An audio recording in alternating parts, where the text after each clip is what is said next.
Hey, my name's Fifi, and Fluffo, you met him a couple weeks ago. Right, wears the goggles on top of his head. I don't know why, but I was talking to my uncle. I'm like, hey, what's up with all the nephews online helping the kids, and what's up with not letting any of your nieces? So he's like, you're exactly right, Fifi. Take it over. So I'm here today to teach about expected outcomes. All right, so expectation is using the probability of an event to predict the number of outcomes that'll fall into that event. Here's a simple example. It says, in a city described above. So we've got a city up here that says that there's 40% of the people in the city have a college degree. Then approximately how many of the 75,000 people in the city will have a college degree? All right, so to do that, all we do is we take the number of people in the town, which is 75,000, and we multiply it by the probability that they'll have a degree, and then that gives us what the expectation would be, which would be 30,000. All right, let's take a look at an example of how this works. It says, imagine you draw a card from a deck of 52 cards. You note which card it is, and you put it back in the deck. The deck is divided into four colors: red, blue, green, and black, and each with 13 cards. Then you repeat this until you've recorded 24 cards. Predict how many of them you would expect to be green. Well, the probability of getting a green card, of randomly picking a green card out of 52, there's 13 of them. So the number of green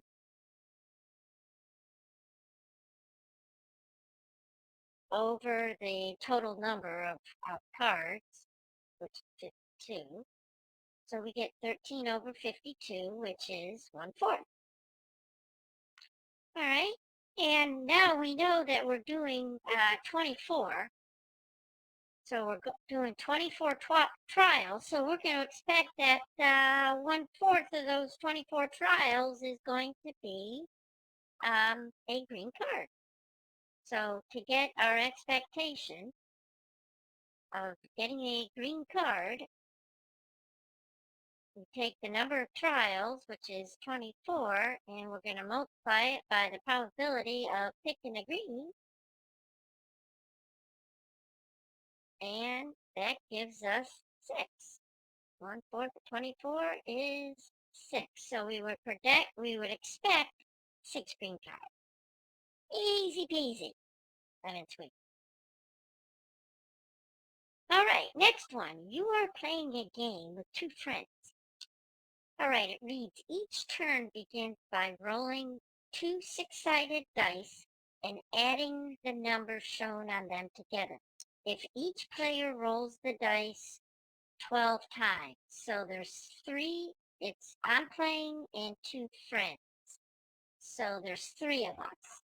So altogether, the number of rolls that are going to be 3 times 12.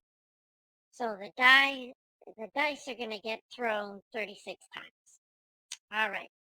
Now, to get our expectation of getting a sum of 5, we're going to take that 36 and we're going to multiply it by what's the probability of getting a 5 when you roll 2 dice. Okay, so down here I got a chart. Here's the outcome of one die, the outcome of the second die, and then in each corresponding box you have the sum. All right, so if we look at this, we can see all together it's a 6x6 grid, so there's 36 outcomes. And out of those outcomes, there's 4 times where you get a sum of 5. So the probability of getting a 5 is 1/9. So then we take that up here, substitute it in, multiply it out, and we get 4. We would expect 4 times out of those 36 attempts that we would end up with a 5. Alright, so in the game that we just described, let's say now the rules are that when you roll a 2, a 3, and 11, or a 12, you automatically lose all your points. Find how many times you would expect all the players to roll during the game without losing their points. So we got 3 players, each rolls 3 times. I'm sorry, each rolls 12 times. So we got 36 rolls. And we want to multiply that by the probability of not losing our points. All right, so we lose when we get a 2, 3, an 11, or a 12. So up here on our chart, I already circled the 2, the 3s, the 11s, and the 12. So the probability of this would be the probability of 2, 3, 11, or 12. That means you lose your points. And there's 6 of those out of 36 outcomes. So that's 1/6. So the probability of not losing your points would be 1 take away 1/6, which would be 5/6.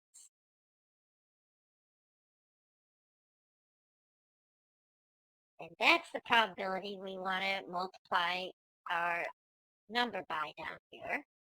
So 36 times 5/6, we would expect 30 out of those 36 rolls of not losing points.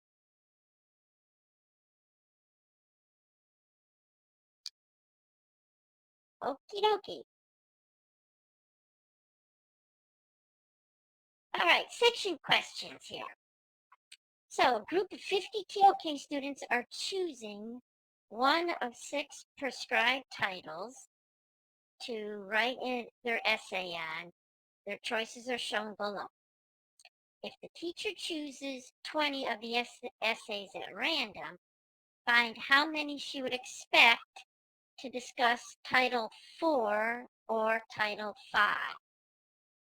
All right, so here's 4 or 5, and there's 15 out of those 50 students.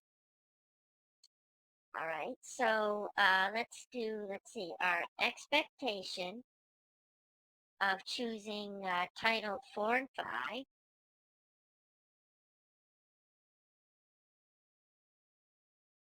is going to equal, let's see, she's choosing 20 at random, and the probability of picking Title 4 or 5 is 15 out of 50.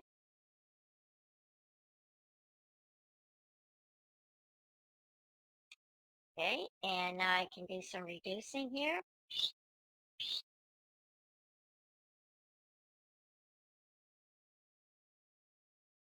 And some more reducing. So I end up with 6. Alright, now we're rolling one 6-sided die and one 4-sided die, and we write down their sum 16 times. So one person is rolling the die 16 times. Okay, find the number of times you would expect to roll a sum of 4. So here's my chart. Okay, here's one die, the 4-sided die, and then my 6-sided die is over here along the top, 1 through 6. And then here are my outcomes. So I have a total of 24 outcomes, and out of those, the number of times I get a 4, let's see, a 3 and a 1, a 2 and a 2, a 1 and a 3. So there's 3 out of the 24, which is 1/8. So my expectation would be, if I'm rolling it 16 times, the number of times I'm going to get a 4 is going to be 16 times 1/8, which is equal to 2. All right, in 2017, the United States defeated Puerto Rico in the championship of the World Baseball Classic, an international baseball tournament. Out of the 68 players on the two teams, 17 bat left-handed, 45 bat right-handed, 6 are switch hitters, that means they can bat from either side. And if 17 players are chosen at random, how many players are probably not switch hitters? All right, let's take a look. So the probability of not being a switch hitter if we chose 17 at random. So our expectation of not a switch hitter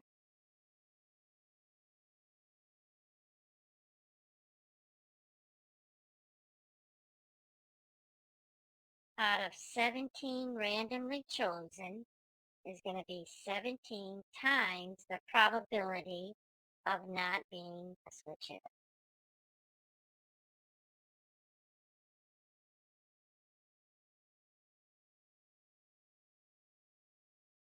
Okay.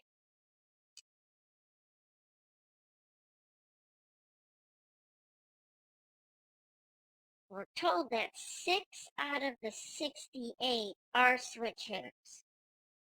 So the probability of not being a switch hitter,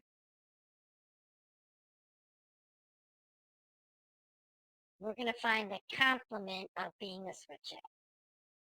So we're going to take 1, subtract probability of being a switch hitter, which is 6 out of 68.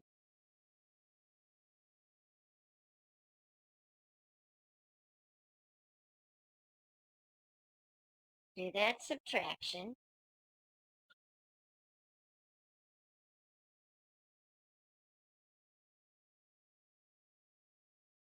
And that gives us 62 out of 68 as our probability of not being a switch hitter. Right? And then so what we want to do is reduce that to lowest terms, which is 31 over 34. And then over here I'd have 17 times 31 over 34, which is going to equal 15 and 1/2. So we would therefore, 15, how do you have half of a play? So we could interpret this as there being between 15 and 16 of the randomly chosen 17 that would not be switch hitters. Well, that's it, guys. The rest of the week, if there's a material that you've missed and you want to make up and raise your grade, some of you are doing pretty good from what I've seen, looking over my uncle's shoulder when he's doing great. So, from all of us, it's been great. And take care. Have a great summer, and I'll see you next year. Take care, everybody. Bye-bye.